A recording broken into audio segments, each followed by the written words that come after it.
Oi, gente. Bom dia aí, alunos do segundo ano do ensino médio. Como vocês podem ver, eu improvisei aqui em casa um pequeno estúdio, uma lousa, um data show improvisado, para a gente conseguir falar um pouquinho mais sobre geografia do Brasil. Dando continuidade aí aos nossos assuntos, a ideia hoje é iniciar vocês, falar um pouquinho com vocês sobre as palavras que a gente usa quando estuda geografia rural. Tem um monte de palavras que a gente usa corriqueiramente, mas a gente tem que entender um pouquinho melhor aí sobre o sentido, sobre o significado delas. Tá? Vocês vão ouvir aí ao fundo um pouquinho da sonoplastia do meu filho. Tá? Espero que isso não atrapalhe. De qualquer forma, vamos lá. Eu aqui marquei aqui na minha luzinha, algumas expressões, que a gente usa quando fala de atividade agrícola, e aí para a gente pensar, em qual seria o uso, o momento, correto e qual que é o sentido, dessas palavras. Então sempre que a gente pensa em agropecuária, a gente pensa que a agropecuária ela acontece naquilo que a gente chama de propriedade agrícola. E a gente pode olhar para a propriedade agrícola quanto ao tamanho dela. Uma propriedade de grande porte a gente chama de latifúndio. Lat, grande. Tá? Funde, propriedade. Tá? Uma propriedade agrícola pequena a gente chama de minifúndio. Mas o que é grande e o que é pequena? De quantos 1000 metros quadrados a gente está falando? Não tem uma medida, tá? Não tem uma definição assim, passou de tantos metros é grande, até tantos metros quadrados é pequena, enfim. Depende do lugar que a gente está olhando. Por exemplo, às vezes o que a gente chamaria de fazenda, fazendão, aqui em Sorocaba, Conchas, São Roque, enfim, no estado de São Paulo de maneira geral, se a gente for para o Mato Grosso, para o Amazonas, aquilo seria uma chácara. Então depende do tamanho, da relação que aquela propriedade, que o tamanho dela tem com o lugar. Tá? Então em alguns lugares a gente vai ter uma propriedade que é grande para aquele lugar, mas que se ela tivesse em outro lugar, numa outra situação, ela poderia ser considerada pequena. Tá? Mas se a gente está falando de propriedades grandes para aquele lugar, a gente chama de latifúndio. Uma propriedade pequena para aquele lugar, um minifúndio. Quando a gente olha também para a atividade agrícola, a gente pode pensar no trabalho que é feito lá no campo. E aí a gente vai ter dois tipos de trabalho. Aquele que a gente chama de trabalho mecanizado, que é feito aí, com o uso de máquinas, e o trabalho puramente braçal, onde no máximo aí o trabalhador do campo ele usa algumas ferramentas. É óbvio supor que o trabalho mecanizado, com trator, colheitadeira, plantadeira, enfim, uma série de máquinas aí, ele vai render muito mais do que o trabalho braçal ali na enxada, na foice, enfim. Então, geralmente hoje, quando a gente pensa em atividade agrícola, tá, a gente vai associar trabalho mecanizado com propriedades de grande porte. Porque às vezes o cara tem uma colheitadeira que custa milhões, só o sujeito que tem muita terra que vai ter condição de ter esse tipo de equipamento. O cara que tem pouquinha terra, dificilmente ele vai ter condições aí de ter máquinas na sua propriedade. Embora, quando a gente pensa na agricultura do nosso país, ela está vivendo uma transição. Antigamente predominava o trabalho braçal, hoje a maioria das pessoas vive na cidade e a agricultura ela teve que se mecanizar para atender a sua necessidade ali de trabalhadores, ou melhor, as máquinas elas vão substituindo esses trabalhadores que foram sendo gradualmente perdidos para as cidades. Além disso, quando a gente pensa na atividade agrícola, a gente pode pensar em termos de cultivo. E quando a gente pensa em termos de cultivo, a gente vai ter a monocultura, cultivo de uma coisa só, né? Mono é um, ou a policultura, cultivo de várias coisas. Geralmente existe uma associação, tá? O sujeito que investe milhões numa máquina, ele geralmente planta uma coisa só, tá? E geralmente isso só compensa numa grande propriedade. Na pequena propriedade, geralmente, né, o sujeito que tem a pequena propriedade é um sujeito mais desprovido de recursos. E existe até um ditado, né, não coloque todos os ovos na mesma cesta, né? O cara que tem um espaço pequenininho e depende daquilo para o seu sustento, para a sua sobrevivência, geralmente ele cultiva coisas diferentes, porque se der uma praga, se der alguma coisa errada em um dos seus cultivos, ele não morre de fome, né? Ele vai ter os outros cultivos ali para assegurar o seu sustento e de sua família. Tá? Além disso, né, quando a gente pensa na produção agrícola, a gente pode pensar no destino, né? Para onde que vai essa produção? E aí a gente tem o que a gente chama de agricultura comercial, o sujeito planta para vender, né? Geralmente alguém que produz uma coisa só em grande escala produz para vender, ele não vai consumir tudo aquilo. Tá? Ou, né, a gente vai ter em pequenas propriedades o que a gente chama de agricultura de subsistência.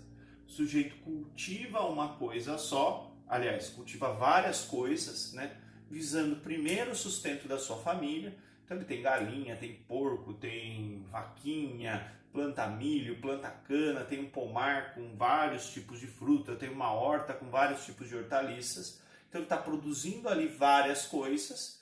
O destino primeiro é atender às suas necessidades e da sua família e depois ele vende esses excedentes. Mas assim, ele pode vender, ele pode comercializar, mas não é essa a base, a origem, né, daquilo que levou ele a cultivar determinadas coisas. E na agricultura comercial moderna, né, aliás, moderna e antiga, vocês podem encontrar aí a expressão plantation. Tá? Antigamente a gente chamava de agricultura de plantation, a agricultura, né, feita nas colônias, no período colonial, com o objetivo de atender mercados externos. Ela era baseada em trabalho braçal, porém escravo, né? Hoje, a plantation, ela se modernizou. Então a gente vai encontrar plantation, por exemplo, aqui no Brasil, que é uma agricultura muito moderna, uma agricultura mecanizada, de grandes propriedades, né? Por exemplo, o cultivo de soja, né, na região centro-oeste do país, na região sul, em vários lugares do Brasil. A gente poderia chamar isso também de plantation, né? Mesmo sendo uma agricultura mecanizada, ela é feita em grandes propriedades e o destino dela não é a indústria nacional, tá? Essa soja vai para fora alimentar porco na China, alimentar aves em outros países, enfim. Tá? É uma agricultura comercial ou agricultura de plantation, essa de grande escala. E por fim, né, a gente pode pensar na atividade agrícola quanto à produtividade. Tá? Então, uma propriedade que tem uma alta produtividade, um alto rendimento, a gente pode chamá-la de intensiva, é intensa. Geralmente isso vai acontecer onde é mecanizado, porque o cara que tem dinheiro para comprar trator, ele também tem dinheiro para comprar semente, ele tem dinheiro para comprar agrotóxico, ele tem dinheiro para comprar fertilizante. Ele intensamente usa o solo para produzir. Onde a produtividade é baixa, onde o sujeito não é especializado, geralmente onde ele pratica policultura de subsistência, tá? Na pequena propriedade, a gente vai ter uma maneira de produzir que ela é chamada de extensiva, ela é extensa. Tá? Ainda tem mais algumas coisinhas que eu tenho que explicar para vocês, eu só vou fazer um breve corte, mas eu já volto.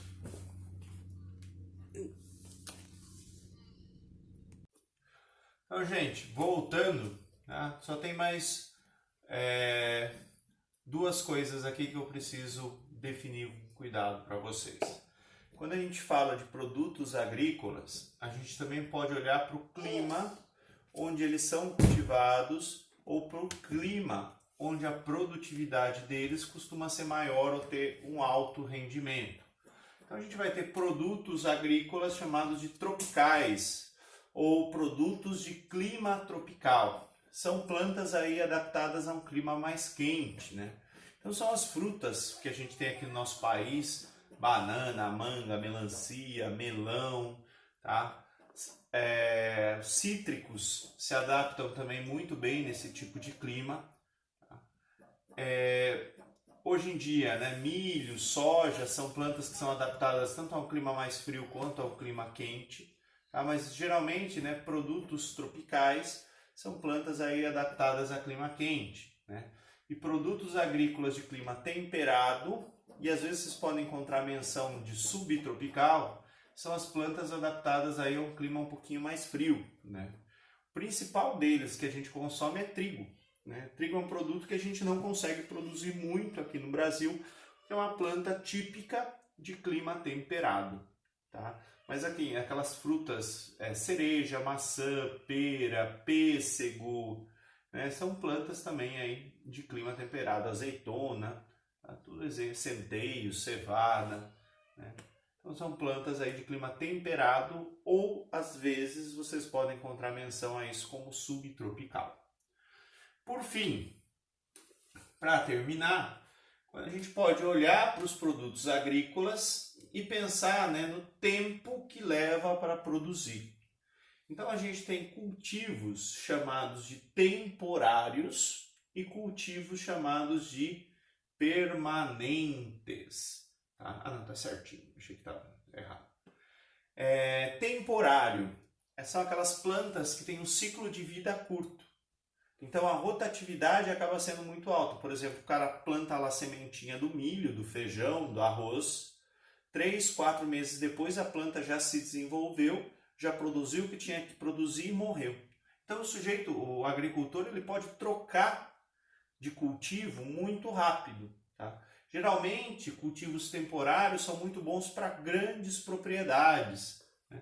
Onde o agricultor ele pode olhar para aquilo que está pagando mais, o que o mercado está se interessando mais, e ele troca a produção. Ora ele produz soja, ora ele produz algodão, ora ele produz milho, arroz, enfim, ele vai alternando o cultivo conforme aí varia os preços no mercado, tá? São plantas de ciclo de vida curto.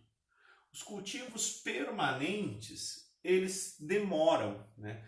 São cultivos que exigem ali, né, que a planta cresça, se desenvolva, né? Então, por exemplo, laranja é um cultivo permanente, tá? O cara tem que esperar às vezes 3, 4 anos para que o pé de laranja produza. Algo parecido com o café, tá? Então, sempre tem uma árvore que ela está fixa ali, a gente vai ter aí as plantas de cultivo permanente. Geralmente, né, a gente vai ter cultivo permanente em pequenas propriedades. Então o cara tem ali um pomarzinho com meia dúzia de árvores de uma coisa, meia dúzia de árvores de outra, meia dúzia de árvores de outra. Aí ao longo do ano ele tira algumas caixas de frutas que ele vai vendendo aí para as pessoas. Gente, é isso. Eu prometo que aos pouquinhos eu vou melhorando meu posicionamento, a maneira como eu escrevo, o barulho de fundo. Mas muito obrigado aí pela atenção de vocês. Tchau, tchau.